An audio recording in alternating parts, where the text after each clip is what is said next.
A perfect storm. Amidst the fury of extreme weather, we discover the strength of nature, the resilience of the human spirit, and the profound beauty that emerges in the face of the storm. Unknown.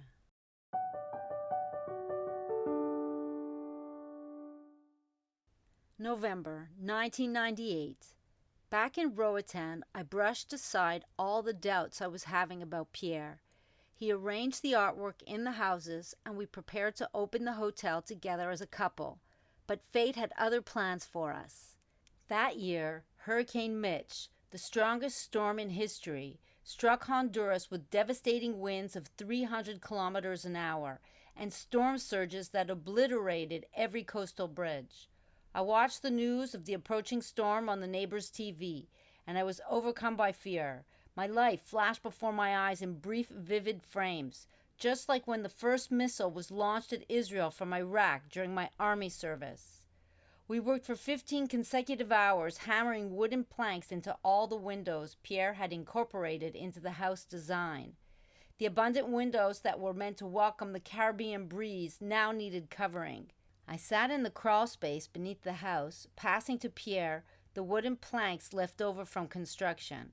He secured them one by one, drilling multiple holes around the window frames. With the house fortified, I insisted we seek shelter on the other side of the island, which offered more protection. Looking back, it seems like a wild idea, since West Bay faced north, but without road access, we had to walk an hour on the beach directly in the path of the approaching storm. From West End, we caught a taxi and headed to the town of French Harbor, where we took refuge on the southeastern side of the island. I hoped the hilly terrain would protect us from the northern winds. 6 other families had the same idea to take refuge in this house. As one of the older visitors, Pierre was not happy to sleep on the floor, grumbling about not getting the couch. "I'm not afraid of the storm," he told me, angry that I had dragged him across the island to stay in a densely populated village. "The moment it starts to blow, the roof will go flying, and it will become dangerous here if everyone starts to panic," he said, while he cynically observed the men tying down the roof with ropes. On the one hand, my life was in the hands of these men with the rope, and on the other hand, I was dealing with an angry partner because of my emergency arrangements. Rest assured, Pierre would have had no qualms just staying in West Bay and facing the storm head on. The night that the storm was supposed to bear down upon us, we sat huddled on the floor listening to the radio for news and waiting for the chaos to begin. We drifted off to sleep sometime in the middle of the night, only to be startled awake by a big gust of wind. This is it. Now it's here, I thought. But the next morning we woke up to find that the monster storm had never made it to Roatán. It had stalled over Guanaja, an island 30 kilometers east of us, and never went any farther. Most people on Guanaja survived the storm by hiding on the protected side of the island, but the mainland of Honduras was the hardest hit. Hurricane Mitch had inflicted substantial damage to the region, killing tens of thousands of people. Honduras was a poor country, and losing all its infrastructure was devastating.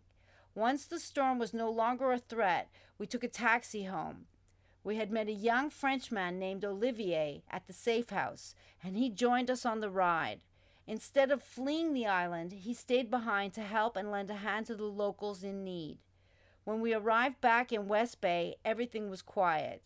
There were only a few other homeowners still on the beach, since most of them had left the island with the tourists. Rain poured down for 3 weeks while the storm spun itself out over the mainland of Honduras. We didn't have electricity or running water, and we used a bucket to scoop the water out of the flooded sections of our property to flush the toilet. Together, the 3 of us took long walks to assess the damage around the island. The only sign of damage we found was a dead cow that had washed up from the storm surge on the mainland. We felt euphoric and celebrated our existence, drinking rum, smoking marijuana, and playing cards with our new friend Olivier. The only tourists we saw that year were Peace Corps workers, coming to the island for a break from their work on the mainland. We spent the rest of 1998 and the greater part of 1999 basking in the solitude of the tropical beach paradise we had to ourselves and appreciating life. In the weeks and months after the hurricane, I reveled in the luxury of time, immersing myself for hours beneath the surface of the sea in the shallow reefs of West Bay. The proximity of the reef to the shore made it easily accessible for snorkeling and diving, and it became my playground. Armed with nothing but my thoughts and the precision of my macro lens, I returned daily to capture the essence of the elusive seahorse and the beauty of the underwater world. As I pursued my passion, I collaborated closely with the environmental groups from a variety of countries who arrived in Roatán to study its reefs. Even though I was only a beginner, they featured some of my best underwater images in their pamphlet publications. At first, I was optimistic that these environmental groups would have a positive impact on preserving the reefs. But I grew impatient when they seemed to spend most of their time writing briefs and little time stopping the uncontrolled land development. I often went to see them in their office in the town of French Harbor to check on their progress. The room smelled faintly of coffee, and the sound of rustling papers filled the air. Paper pushers, I thought to myself. I looked up to see Harvey, the guy I had taken diving to collect specimens of the reef for transport back to France. "Have you addressed the issue with the hotel group that's filling in the swamp?" I asked him. "We're in the process of conducting a thorough study," he told me, not seeming to be in any rush. "Once that's complete, we'll compile our findings and provide recommendations." I left the office feeling very discouraged. But by then it will be too late. What is wrong with these people? I asked myself. The swamp behind West Bay Beach was more than just a wetland. It was a vital part of the local ecosystem, teeming with life. It provided a habitat for countless animals, birds, and insects, serving as their home. The swamp also played a crucial role in filtering rainwater before it reached the sea, preventing sediment from smothering the delicate coral reef. Despite its ecological significance, the swamp posed a challenge for tourism due to the mosquitoes it bred, which carried the risk of malaria. Recognizing the need to balance preservation with public health, I initiated a program to treat the stagnant water with natural bacteria I imported from the U.S.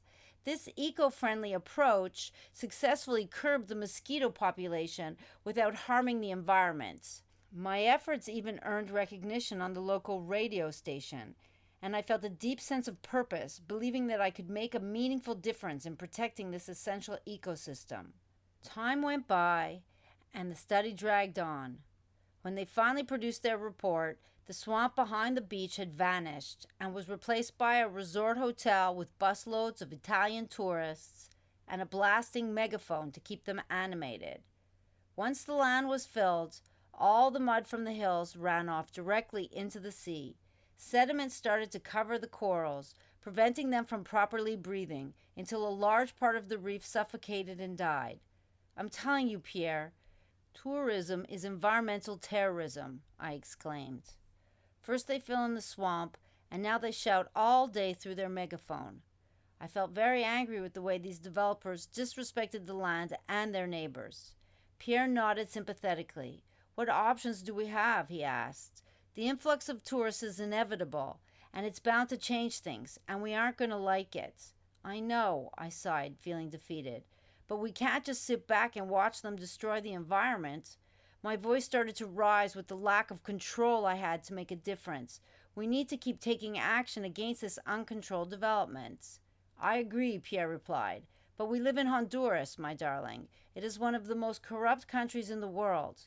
Pierre had more experience than me and understood how the development was going to grow on the island, while I was still very naive.